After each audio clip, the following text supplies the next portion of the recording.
नमस्कार। आज आपण एका वेगळ्या दिनविशेषाची माहिती या ठिकाणी घेणार आहोत। तो जागतिक दिन आहे, जागतिक पर्वत दिन विशेष।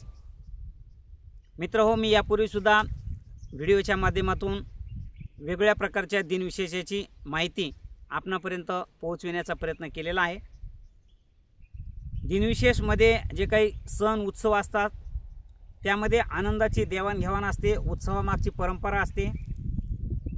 महापुरुषांची जयंती किंवा पुण्यतिथी या बाबतीतला दिनविशेष ज्यावेळेला आपण सांगतो त्यावेळेला त्या महापुरुषांची विचारधारा, महापुरुषांचा जन्म, महापुरुषांची जडणघडण आणि त्यांच्या चरित्रामधून आपल्याला नेमकं काय घ्यायचं याच्यासाठी हे महापुरुषांचे जयंती आणि पुण्यतिथी दिनविशेष असतात। ज्या काही इतिहासामधल्या महत्त्वपूर्ण घटना असतात त्या घटनांमधून सुद्धा आपल्याला इतिहासाची उकल होते, त्यावेळेच्या आर्थिक, सामाजिक, सांस्कृतिक आणि ऐतिहासिक परिस्थितीची उकल होते। त्यासाठी तो दिनविशेष महत्त्वाचा असतो। काही दिनविशेष हे निसर्गाला वाहिलेले असतात, जसं की नदी दिन, पर्यटन दिन, भूगोल दिन इत्यादी इत्यादी। ह्या दिनविशेषामुळे आपल्याला निसर्गविषयक घटनांचा मागोवा, पर्यावरण विषयक घटनांची माहिती, अशा पद्धतीची माहिती आपल्याला मिळते आणि त्याद्वारे आपल्याला निसर्गामध्ये आपण कसं वागावं, आपल्यामुळे निसर्गाचा समतोल कसा साधला जाईल या गोष्टीचं ज्ञान मिळतं। मित्रहो, आज आपण ज्या दिनविशेषाची माहिती पाहणार आहोत, ऐकणार आहोत, तो दिनविशेष आहे जागतिक पर्वत दिन। हजारो नव्हे अब्जावधी वर्षापूर्वीचा कालखंड जर आपण लक्षामध्ये घेतला की ज्यावेळेला आपल्या पृथ्वीचा जन्म झाला त्यावेळेला खरं तर या पृथ्वीवर दिसणाऱ्या दोनच गोष्टी आणि न दिसणारी एक गोष्ट असे हे तीन गोष्ट या ठिकाणी आले आणि आपल्या ह्या पृथ्वीवर जीवसृष्टीला आरंभ झाला। त्या तीन गोष्टीमधली पहिली गोष्ट म्हणजे महासागर। थोड्याफार ठिकाणी मोठमोठ्या पर्वतांनी वेष्टीत झालेला अथांग असा आणि अखंड अशा प्रकारचा महासागर। त्यानंतर दुसरी जी गोष्ट आहे ती म्हणजे जमीन, आणि तिसरी गोष्ट जी आहे म्हणजे जमीन आणि सागर ही दिसणारी गोष्ट आहे, आणि वातावरण म्हणजे हवा ही न दिसणारी गोष्ट आहे। या तीन गोष्टीनं ही सृष्टी आपली बनलेली आहे। आणि मग नंतर वनस्पती आले, प्राणी आले, आणि मग नंतर मानवाचा सुद्धा उदय या पृथ्वीवर झाला आणि आपली सजीव सृष्टी ही अव्याहतपणे, अखंडपणे अगदी पुढे पुढे ती चालत राहिली। आणि आज या ठिकाणी जो प्रगत मानव आहे, या प्रगत मानवाच्या जवळ ही सृष्टी या ठिकाणी येऊन आता थांबलेली आहे। मित्रहो, पर्वत या शब्दाचा अर्थ काय किंवा पर्वत म्हणजे नेमकं काय, तर पर्वत म्हणजे जी काही सपाट जमीन आहे, सपाट जमिनीच्या लगतचा जो काही उंच वटा आहे, जो टेकडी सदृश्य असतो, डोंगरासारखा असतो, त्याला आपण पर्वत असं म्हणतो। जमीन हा सुद्धा पर्वताचाच एक भाग आहे, परंतु जमीन ही अगदी समतल असल्यामुळे ती पर्वतामध्ये येत नाही, परंतु छोटी छोटी टेकडी असेल, टेकडीपेक्षा मोठे डोंगर असतात आणि डोंगरापेक्षा सुद्धा मोठे पर्वत असतात। तर ह्या पर्वत दिन याची माहिती आपण घेत आहोत। पर्वत हे आपल्या मानवी व्यवस्थेसाठी, मानवी परिसंस्थेसाठी अतिशय महत्त्वाचे आहेत। पर्वतामुळे आपल्याला काय मिळतं, तर पर्वतामुळे आपल्याला स्वच्छ व ताजी हवा, त्याचबरोबर जैवविविधता मिळते। जवळपास जगाच्या 18% लोकसंख्या ही पर्वताच्या सानिध्यामध्ये राहते। तर हा पर्वत दिन आपल्याला यासाठी साजरा करायचा आहे की ज्यावेळेला माणसाचा जन्म झाला, इतर प्राण्यांच्या तुलनेमध्ये मनुष्य हा अतिशय कमकुवत होता। तर माणसाला सगळ्यात अगोदर जर आधार कोणी दिला असेल तर तो पर्वतानं दिलेला आहे।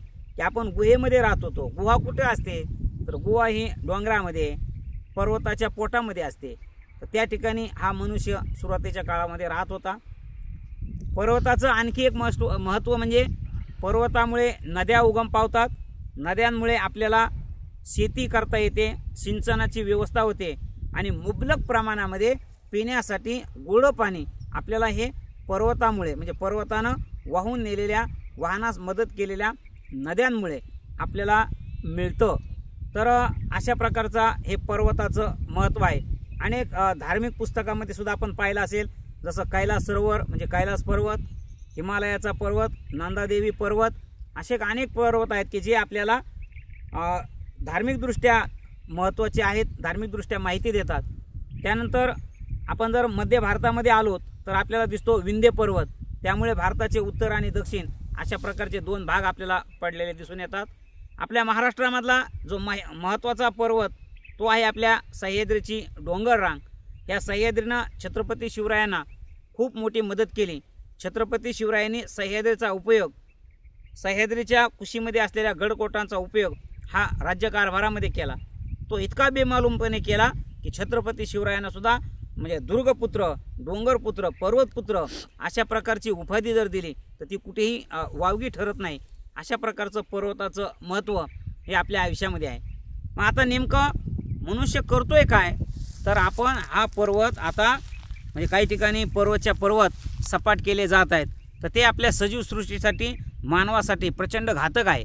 कारण पर्वत ही एक प्रकारची जैवविविधतेची एक खूप मोठी साखळी आहे. ती साखळी माणसामुळे तुटल्या जात आहे. काही दिवसापूर्वी म्हणजे 10 वर्षापूर्वी 2014ला जुलै महिन्यामध्ये माळीण या गावामध्ये खूप मोठी दुर्घटना घडली होती.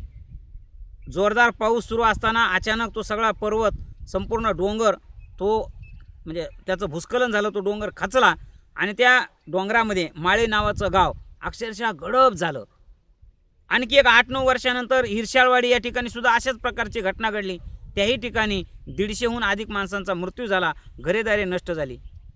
सगळ्यात मोठी दुर्दैवी भूस्खलनाची घटना ही केरळ कर्नाटकच्या बाउंड्रीला वायनाड या जिल्ह्यामध्ये झाली. तिथं तर अगदी कित्येक किलोमीटरपर्यंत भूमी खचली आणि त्या ठिकाणी सगळं होत्याचं नव्हतं झालं. हे सगळं का होत असेल बरे? पर्वताचा जन्म किंवा डोंगर रांगेचा जन्म कित्येक वर्षापूर्वीचा आहे आणि मग ही अगदी 8-9 वर्षाच्या फरकानं, दरवर्षीच्या फरकानं बऱ्याच ठिकाणी डोंगर दऱ्या कोसळताना आपल्याला काय दिसतं, तर याला कारण आहे आपला माणूस, की आपण विकासाच्या नावाखाली डोंगर सपाट करत आहोत. मोठमोठ्या मशिनरी त्या ठिकाणी घेऊन जातो. त्या ठिकाणी त्या डोंगराला गडगड गडगड गडगड भडबड भडबड आवाजामध्ये मोठे मोठे छिद्र पाडतो, जमीन ते हादरतो. त्यामुळे काय होतं की खडक हा विलग व्हायला लागतो आणि मग पाऊस पडला की पाऊस पडल्याच्या नंतर त्या ठिकाणी ती पूर्ण डोंगर रांग त्या ठिकाणी कोसळून जाते आणि माणसांचा मृत्यू होतो. त्याच्या सगळ्या घरादाराचा म्हणजे नष्ट होतो. म्हणजे चांगला एक म्हणजे काय म्हणतो त्याला आपण की प्रलयकारी अशा प्रकारची घटना होऊन फार मोठा अनर्थ त्या ठिकाणी आपल्याला बघायला मिळतो.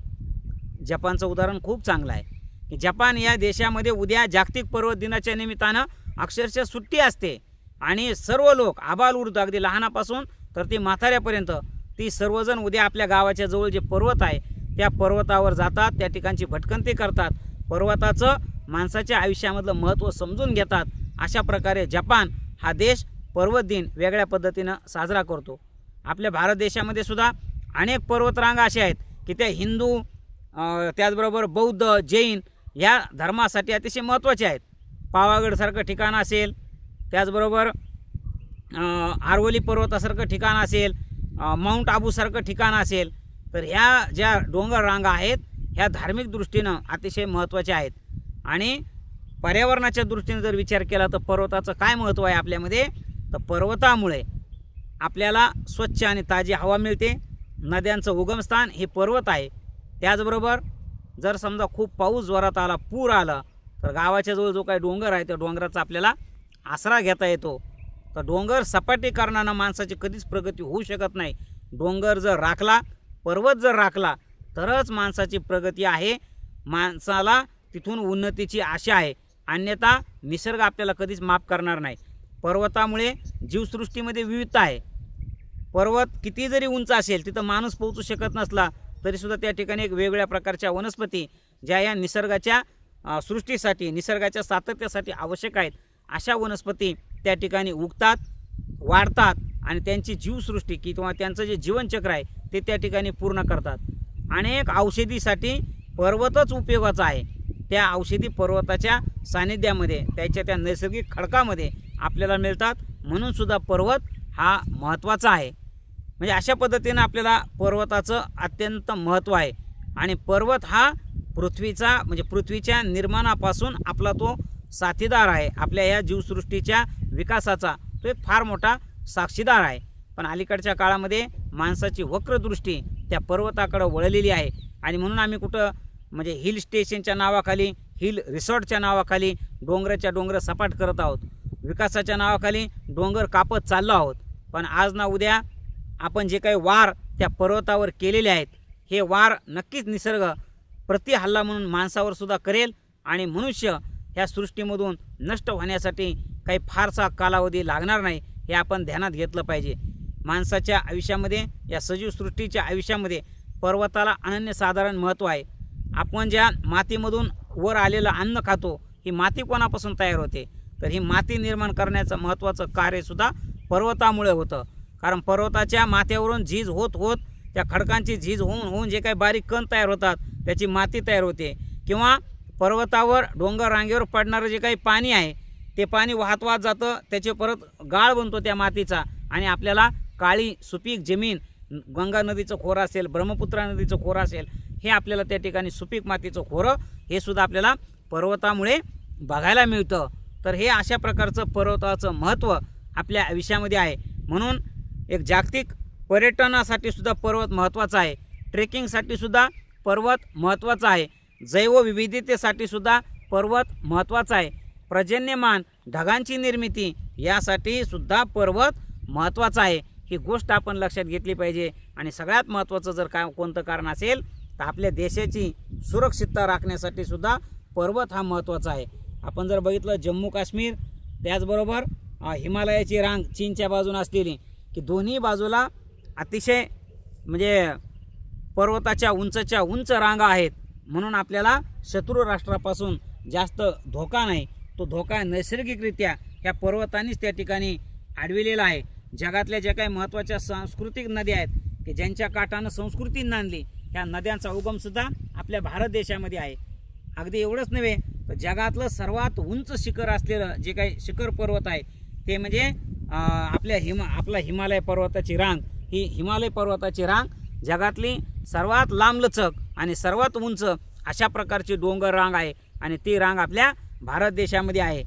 तर अशा प्रकारे हे पर्वताचं महत्त्व आपल्या आयुष्यामध्ये आहे. आपण पर्वताला जपलं पाहिजे आणि हाच आपल्या जागतिक पर्वत दिनाचा उद्देश आहे. जागतिक पर्वत दिन हा दरवर्षी वेगळ्या प्रकारची थीम घेऊन, वेगळ्या प्रकारचे थीम सांगत साजरा केला जातो. 1-2 वर्षापूर्वी अशी एक थीम होती की एक महिलासारखा मजबूत पर्वत, की त्याच्यामागचं कारण काय होतं की महिला या मजबूतीनं आपले व्यवहार करतात, त्या कसल्याही प्रकारे डगमग न करता, म्हणजे आपण पुस्तकामध्ये वगैरे वाचतो किंवा परंपरेने असं म्हणतो की महिला अबला आहेत, परंतु अजिबात महिला अबला नाहीत. त्यांना शिक्षणाची संधी दिली, काम करण्याची जर संधी दिली तर त्या अगदी पुरुषाच्या बरोबरीनं नव्हे, पुरुषाच्या सुद्धा पुढं काकणभर जाऊन त्या सगळ्या प्रकारचं काम करू शकतात. व्यवस्थापन असेल, कष्ट असतील, यांत्रिक काम असेल, विमान चालवायचं असू द्या, रेल्वे चालवायचं असू द्या, कुठल्याही प्रकारच्या कामामध्ये महिला ह्या मागे नाहीत. महिला ही एक मजबूत गोष्ट आहे. अगदी ती पर्वताप्रमाणे आपल्या संसारासाठी, आपल्या कुटुंबासाठी उभी राहते. म्हणून एकदा या प्रकारची सुद्धा थीम ही जागतिक संघटनेनं ठरवलेली होती. त्या मागच्या वर्षीची जी थीम होती की चला पर्यटनाला, तर चला पर्यटनाला म्हणजे कुठं चला पर्यटनाला, तर आपल्या गावाचा जो डोंगर आहे, लांब जाऊ नका, पण आपल्या निदान गावाच्या जवळचा जो डोंगर आहे त्या डोंगरावर जा, तिथल्या खडकाची रचना समजून घ्या, तिथल्या मातीची रचना समजून घ्या. थोडक्यात काय तर आपल्या गावाच्या जवळचा जो डोंगर आहे तो डोंगर समजून घ्या, त्या डोंगराची जन्मकथा समजून घ्या आणि डोंगराच्या आश्रयाने आपल्या गावामध्ये कशा कशा प्रकारचा बदल झाला आहे तो बदलसुद्धा समजून घ्या. अशा प्रकारे ही मागच्या वर्षीसुद्धा आपल्या ह्या डोंगराची थीम होती. आणि अशा पद्धतीने एक दरवर्षाची एक थीम आपण राबवून हा जागतिक डोंगर दिन साजरा करत असतो. माझ्यासुद्धा या जागतिक डोंगर दिनाच्या निमित्तानं आपल्या सर्वांना शुभेच्छा. आपल्या गावाच्या भोवतालच्या एका डोंगराला तुम्ही आवर्जून भेट द्या आणि तो डोंगर समजून घ्या. माणसाच्या आयुष्यामधून जर डोंगर वजा केला तर माणूसच वजा होईल, हे मात्र निश्चितपणे लक्षात घ्या. जे काही आपल्यासमोर कचऱ्याचे डोंगर बनत आहेत, प्लास्टिकचे डोंगर बनत आहेत, ते माणसाच्या हिताचे नाहीत. आपल्याला नैसर्गिक डोंगराचं जतन करावं लागेल, तरच आपल्याला आपला टिकाव ह्या जीवसृष्टीमध्ये होईल. अन्यथा मनुष्यसुद्धा ह्या जीवसृष्टीतून नष्ट होण्यासाठी फारसा वेळ लागणार नाही. म्हणून परत एकदा तुम्हाला पर्वत दिनाच्या शुभेच्छा देतो. माझ्या चॅनलला लाईक करा, सबस्क्राईब करा आणि असेच वेगवेगळ्या प्रकारची माहिती घेऊन मी आपणासमोर येतच राहणार आहे. धन्यवाद.